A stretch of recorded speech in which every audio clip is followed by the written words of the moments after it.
الله العظيم. اللهم صل على محمد وعلى آل محمد كما صليت على إبراهيم وعلى آل إبراهيم إنك حميد مجيد. اللهم بارك على محمد وعلى آل محمد كما باركت على إبراهيم وعلى آل إبراهيم إنك حميد مجيد. عزیز محترم سامعین، معزز علماء کرام،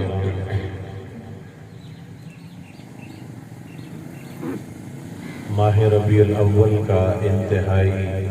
پر نور مہینہ ہے۔ اس کے اندر رسول مکرم، شفیع اعظم، سید الکائنات، فخر کائنات، امام الانبیاء، خاتم الانبیاء صلی اللہ علیہ وآلہ وسلم کی ذات اقدس کی ولادت باسعادت ہوئی، اور حضرت خاتم النبیین صلی اللہ علیہ وآلہ وسلم اس دور میں اس دنیا میں تشریف لے کر آئے جب اندھیرا عروج پر تھا، ظلم عروج پر تھا، عدل نام کی کوئی چیز کوئی نہیں تھی، نافرمانی اتنی بڑھ چکی تھی، اللہ کے بھی نافرمان تھے، اپنوں کے بھی نافرمان تھے، انبیاء کے بھی قاتل تھے، اپنے ہاتھ سے تراشے ہوئے بتوں کو خود ہی سجدہ کر دیا کرتے تھے، سفر میں نکلتے تھے تو سفر کا علیحدہ بت ہوتا تھا، اولاد مانگنی ہوتی اس کے لیے علیحدہ پتھر ہوتے تھے، اپنے ہاتھ کے ساتھ گوندے ہوئے آٹے کے ساتھ بت تیار کر کے وہ اپنی گٹھڑی میں سفر کے وقت رکھ لیتے تھے کہ یہ ہمارے ہاتھ سے گوندے ہوئے آٹے کا بنا ہوا بت راستے کے اندر ہمیں دشمن سے بچائے گا، دشمن آتا یا نہ آتا اور بھوک لگتی تو اپنے ہاتھ سے تراشے ہوئے آٹے کے بت کو توڑ کر اسی کی روٹی بنا کر کھا جایا کرتے تھے۔ بدقسمتی اتنی عروج پر تھی، وہ عورت جس کو اسلام نے ماں کے روپ میں کہا کہ ماں کے قدموں کے نیچے جنت ہے، وہ عورت جو بیٹی کے روپ میں آئی تو اللہ کے پیغمبر علیہ السلام نے ارشاد فرمایا اگر کوئی مسلمان ایک بیٹی، دو بیٹی، تین بیٹیوں کی پرورش کرتا ہے، حلال کھلاتا ہے، اسلام کے مطابق ان کی تربیت کر کے ان کا اسلام کے مطابق نکاح کرتا ہے، فرمایا ان بچیوں کا باپ روز قیامت اللہ کے ہاں عرش اعظم کے سائے کے نیچے آئے گا تو فرمایا کہ ان بچیوں کا باپ میرے ساتھ جنت میں ایسے داخل ہوگا جیسے یہ دو انگلیاں آپس کے اندر ملی ہوئی ہیں، اور فرمایا کہ یہی عورت اگر بہن کے روپ کے اندر آئے تو اسلام نے اس کی عظمت کو عروج بخشا ہے۔ یہ لیکن حضرت خاتم النبیین صلی اللہ علیہ وآلہ وسلم کے تشریف لانے سے پہلے یہی عورت ذلت کی زندگی گزار رہی تھی، اس کو پاؤں کا جوتا سمجھا جاتا تھا، اور پاؤں کے جوتے کے نیچے خاک کے برابر بھی اس کا مقام اور مرتبہ نہیں تھا۔ وہ باپ جس کے گھر کے اندر کسی بچی کی پیدائش ہو جاتی تھی وہ اس کی پیدائش کو ذلت سمجھتا تھا، عار سمجھتا تھا کہ کوئی میرے گھر کے اندر بیاہنے کے لیے کیسے آئے گا، میرا تو سر جھک جائے گا، اور قریش مکہ کی طرف سے اعلان تھا کہ بھئی بچیوں کو زندہ درگور کر دو، وَإِذَا الْمَوْءُودَةُ سُئِلَتْ، بچیوں کو زندہ درگور کر دو۔ تو کسی کے گھر میں بچی ہوتی تھی تو سگا باپ اپنی سگی بچی کو اپنے ہاتھوں کے ساتھ قبر نما گڑھا کھود کر اس کے اندر زندہ دفن کر دیتا تھا، اور بچی چیختی تھی، پکارتی تھی، وہ اس کا گڑھا کھودتی تھی، اور اسے نہیں پتا ہوتا تھا کہ میرا باپ میرے لیے ہی موت کا سامان تیار کر رہا ہے، وہ بھی اپنے باپ کے ساتھ مل کر قبر نکال رہی ہوتی تھی کہ شاید ہمارا باپ اس نے یہاں کوئی خزانہ چھپایا ہے، لیکن جب وہ قبر کھود لی جاتی تھی تو باپ اس کو اپنے ہاتھوں سے اٹھا کر پٹک کر اس قبر کے حوالے کرتا تھا، وہ چیختی تھی، چلاتی تھی کہ ابا جان آپ میرے ساتھ یہ سلوک نہ کریں، آپ عار سمجھتے ہیں، ذلت سمجھتے ہیں، آپ مجھے گھر میں نہ رکھیں، مجھے جنگل میں چھوڑ جائیں، میں آپ کی بیٹی ہوں، آپ کی لخت جگر ہوں، آپ سے میں نہ پیسہ مانگوں گی، نہ تن بدن ڈھانکنے کے لیے کپڑا مانگوں گی، میں زندگی بھر تیرے گھر میں نہیں آؤں گی، لیکن میرا قصور کیا ہے؟ مجھے کس لیے قتل کیا جا رہا ہے؟ مجھے کس لیے زندہ درگور کر دیا جاتا ہے؟ لیکن بدقسمتی اتنی عروج پر ہوتی تھی کہ سگا باپ اپنی اس چھوٹی سی دودھ پیتی بچی کے سینے کے اوپر پتھر کی لمبی چوڑی وزنی چٹان رکھ کر ہمیشہ کے لیے اس کی چیخوں کو مٹی اور قبر کے اندر دفنا دیتا تھا، لیکن اس کو ذرہ برابر بھی افسوس نہیں ہوتا تھا۔ اس ظلم کے عروج پر حضرت خاتم النبیین صلی اللہ علیہ وآلہ وسلم تشریف لے کر آئے، نورانی چہرہ اور نورانی تعلیمات لے کر تشریف لائے، اور آ کر امت کو اخلاق سکھلائے، طرز معاشرت سکھلائی اور طرز معاملات سکھلائے۔ یاد رکھیں نبی پاک، نبی مکرم، شفیع اعظم صلی اللہ تعالی علیہ وسلم کی مبارک زندگی، 63 سالہ زندگی 3 چیزوں کا نام ہے۔ آج اگر امت ان 3 چیزوں کو اپنا لے، دنیا جہان کی کوئی طاقت اس کی طرف میلی آنکھ دیکھنے کی جرت نہیں کرے گی۔ یہی 3 چیزیں آج امت نے چھوڑی، اس کے اپنے کیا بیگانے کیا، ہر کوئی اس کو چیرنے پھاڑنے کے لیے تیار ہے۔ آج امت جو مہنگائی کی وجہ سے، قحط کی وجہ سے، تنگی معیشت کے سبب رو رہی ہے، تڑپ رہی ہے، وہ اس کی بنیاد یہی ہے کہ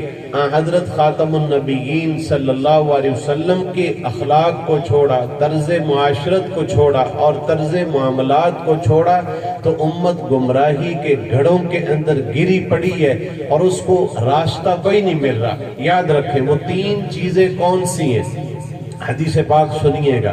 حدیث پاک میں آتا ہے کہ اللہ کے پیغمبر صلی اللہ تعالی علیہ وسلم کے سامنے صحابہ تشریف فرما تھے۔ آپ علیہ السلام نے ایک حدیث پاک سنائی۔ حدیث پاک کیا تھی؟ دل کی گہرائی سے توجہ سے سنیے گا۔ آپ نے پچھلی قوموں کا تذکرہ کیا، صحابہ کو تذکرہ سنایا، مثال دے کر سمجھایا۔ فرمایا کہ اے صحابہ، پچھلی امتوں کے اندر 3 آدمی مسافر تھے، سفر کر رہے تھے، راستے کے اندر ایک طوفانی بارش آ گئی اور وہاں چھپنے کی کوئی جگہ نہیں تھی، کوئی چھت نما جگہ نہیں تھی، تو ایک پہاڑ کے اندر غار تھی، تو یہ 3 آدمی وہاں چھپ گئے، اور جب وہاں چھپے تو اچانک وہ طوفان اتنا تیز تھا کہ پہاڑ کے اوپر سے ایک چٹان آئی اور اس نے آ کر اس غار کے دہانے کو، منہ کو بالکل ایسا بند کر دیا کہ اس کے اندر سے کوئی چیونٹی اور کیڑا بھی نہیں گزر سکتا تھا، کوئی ذرہ برابر اتنا سوراخ بھی نہیں تھا کہ جہاں سے ہوا آ جائے۔ اب وہ 3 مسافر اندر پھنسے ہوئے اور طوفان بھی عروج پر ہے، دور دور تک کوئی قافلہ بھی نہیں ہے جس کو آواز دی جائے کہ بھئی ہمارا سانس بند ہو رہا ہے، ہماری جان نکل رہی ہے، لہٰذا پتھر کی چٹان کو سائیڈ کرو۔ اب کچھ بھی جب نظر نہ آیا تو اس وقت ان تینوں نے آپس میں مشورہ کیا کہ بھئی ہم یاد کریں، ہم نے جوانی کے اندر کوئی عبادت کی ہو، اس کو اللہ کے سامنے پیش کرے کہ اے اللہ، اگر میری یہ عبادت، اگر میرا یہ اخلاق، اگر میرے یہ طرز معاملات اور معاشرت تیرے ہاں پسندیدہ ہے تو اپنی غار کو حکم دے کہ وہ ہمارے لیے جگہ بنا دے۔ تو تینوں نے آپس میں مشورہ کیا، ایک کہنے لگا میں دعا کروں گا اور تم اس دعا کے اوپر آمین کہنا، پھر دوسرا، پھر تیسرا، لہٰذا تینوں میں سے ایک نے دعا کے لیے ہاتھ اٹھائے، عجیب دعا مانگی اور عجیب اس کے اندر تذکرہ کیا، کہنے لگا اے میرے مالک، تجھے پتہ ہے ہمارا تیرے علاوہ کوئی معبود نہیں ہے، ہم مصیبتوں کی اس غار کے اندر پھنس چکے ہیں اور پہاڑ کے اوپر سے لڑکتا ہوا پتھر اور اس نے آ کر غار کے دہانے کو بند کر دیا ہے، اب تیرے علاوہ ہمارا کوئی سننے والا نہیں ہے، تو ہی سمیع بصیر ہے، اے میرے مالک اور تو مجھے کچھ یاد نہیں ہے، لیکن ایک نیکی میں تیرے سامنے پیش کرتا ہوں، اگر اس کے اندر تیری ہی رضا کے لیے میں نے نیکی کی ہو تو اپنے پہاڑ کو اور اس غار اور اس پتھر کو حکم دے کہ وہ یہاں سے سرک جائے اور ہمارے نکلنے کا راستہ بن جائے۔ اب اس نے وہ نیکی کون سی پیش کی، نیکی کون سی پیش کی اپنی دعا میں؟ کہنے لگا اے میرے مالک میں مزدور تھا، مزدوری کرتا تھا، بکریاں چراتا تھا، ایک شب میں گھر میں آیا، میں نے بکریوں کا دودھ نکالا، میرے بچے بھی پیاسے اور بھوکے تھے، بیوی بھی بھوکی پیاسی تھی، میں بھی مزدوری کر کے آیا تھا، میں بھی بھوکا پیاسا تھا، میں نے بکریوں کا دودھ نکالا، میرے ماں باپ بھوکے اور پیاسے تھے، میں نے اپنے بیوی بچوں کو کہا سب سے پہلے ماں پیے گی تو میں پیوں گا، میرا باپ پیے گا تو اولاد پیے گی، اور ان کا بچا ہوا ہم پیئیں گے، لہٰذا میں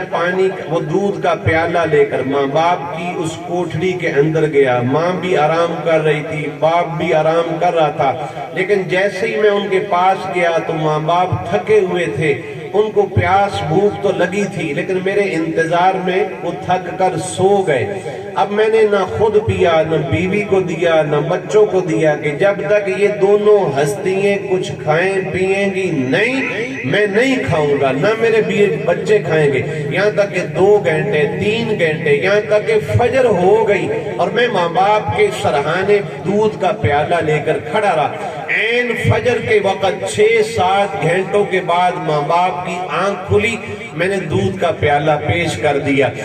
ماں نے بھی جی بھر کر دودھ پیا، باپ نے بھی جی بھر کر دودھ پیا۔ اے میرے مالک، یہ جو نیکی میں نے والدین کی خدمت کی تھی، اگر یہ میں نے تیری رضا کے لیے کی تھی تو اپنی اس چٹان کو حکم دے اور یہ سرک جائے اور ہمارے لیے نکلنے کا راستہ بن جائے۔ باقی 2 نے آمین کا، اللہ نے قبول کیا۔ وہ چٹان تھوڑی سی سرک گئی، لیکن وہ اتنی سرکی کہ باہر سے کوئی اندر نہیں آ سکتا تھا، اندر والے باہر نہیں جا سکتے تھے۔ اب دوسرے نے دعا شروع کی، وہ بھی عجیب دعا تھی۔ وہ کہنے لگا اے میرے مالک، میرے اوپر شباب تھا، جوانی تھی، گناہ کے موقع تھے، میرا چچا زاد بہن سے تعلق ہوا، وہ غریب تھی، اس نے مجھ سے پیسہ مانگا، میں نے گناہ کی دعوت دی، وہ گناہ کے لیے جب تیار ہوئی، عین گناہ کا وقت جب آیا تو اس نے مجھے کہا اللہ دیکھ رہا ہے۔ باپ سے چھپ سکتے، ماں سے چھپ سکتے، پڑوسیوں سے چھپ سکتے، اے بندے علم یعلم بان اللہ یرا، اے میرے بندے اللہ دیکھ رہا ہے، اللہ دیکھ رہا ہے۔ تم پہاڑوں کی چٹانوں غاروں کے اندر چھپ جاؤ تب بھی اللہ دیکھ رہا ہے، تم اپنے روشن دان کھڑکی تاکیے بند کر لو تب بھی اللہ دیکھ رہا ہے۔ علم یعلم بان اللہ یرا، اے میرے مالک، جب اس نے مجھے گناہ سے روکا تو میرے دل میں تیرا خوف آیا، گناہ کروں گا اللہ ناراض ہوگا، اللہ دیکھ رہا ہے۔ اے میرے مالک، میں گناہ سے باز آ گیا، اگر میری یہ نیکی، اگر میرا یہ گناہ سے رکنا فقط تیری رضا کے لیے تھا تو اس چٹان کو حکم دے کہ یہ سرک جائے اور اندر والے باہر آ جائیں اور باہر والے اندر چلے جائیں۔ اس نے دعا مانگی، باقی 2 نے آمین کا، چٹان تھوڑی سی پھر سرک گئی، لیکن اتنی سرکی کہ اندر والے باہر اب بھی نہیں آ سکتے تھے اور باہر والے اندر والے باہر نہیں جا سکتے تھے۔ اب تیسرے نے دعا کے لیے ہاتھ اٹھائے، اے میرے مالک، ایک نیکی مجھے یاد ہے، اگر اس کے اندر تیری رضا تھی، وہ نیکی کیا تھی؟ کہنے لگا اے میرے مالک، میں نے مکان بنانا تھا، میرے پاس ایک مستری مزدور آیا اور اس نے آ کر میرا مکان بنایا، اور جس دن میں نے حساب کیا اور مزدوری دینی تھی وہ مزدور آ نہ سکا، کوئی مجبوری تھی، میرے علم میں نہیں تھا کہ وہ مسافر تھا، دور چلا گیا یا مر گیا ہے، لیکن میں نے امانتاً اس کی مزدوری کو سنبھال کر اپنے پاس رکھا اور میں نے اس کی مزدوری کو کاروبار کے اندر لگا دیا۔ میں نے اس کے ساتھ بکریاں خریدی، وہ 1 بکری سے 2 ہوئی اور پیدائش بڑھتی رہی، یہاں تک کہ ایک پوری وادی بکریوں سے گائیوں سے بھر گئی۔ کئی سال کے بعد وہ مزدور میرے سامنے آیا تو میں نے کہا بھائی آپ کی امانت میرے پاس موجود ہے، وہ بھول بھی چکا تھا۔ اس نے کہا آپ کون؟ میں کون؟ کہنے کہا آپ نے ایک وقت میرے ہاں مزدوری کی تھی اور آپ اپنی مزدوری میرے پاس چھوڑ گئے تھے، لیکن میں نے امانت میں خیانت نہیں کی اور میں نے تیری اس مزدوری کو امانت سمجھ کر کاروبار میں لگایا۔ اس وادی میں جتنی بکریاں کھڑی ہیں یہ تیری حلال مزدوری کی برکت سے ان کی نشو و نما ہوئی، یہ ساری کی ساری تیری ہیں۔ وہ کہنے لگا مذاق نہ کرو، کہنے لگا مذاق نہیں ہے، یہ امانت کی برکت ہے کہ بکریاں بڑھتی رہی ہیں۔ اب اس نے یہ دعا کی، ہوتا یا اللہ یہ جو امانت میں خیانت سے بچ گیا تھا اور مزدوری میں نے سپرد کر دی تھی، اگر میری یہ نیکی فقط تیری رضا کے لیے تھی تو اس چٹان کو حکم کر کہ یہ سرک جائے اور ہماری جان بچ جائے۔ اب وہ چٹان سرکی، اب یہ تینوں بحفاظت اپنے سفر پر روانہ ہو گئے۔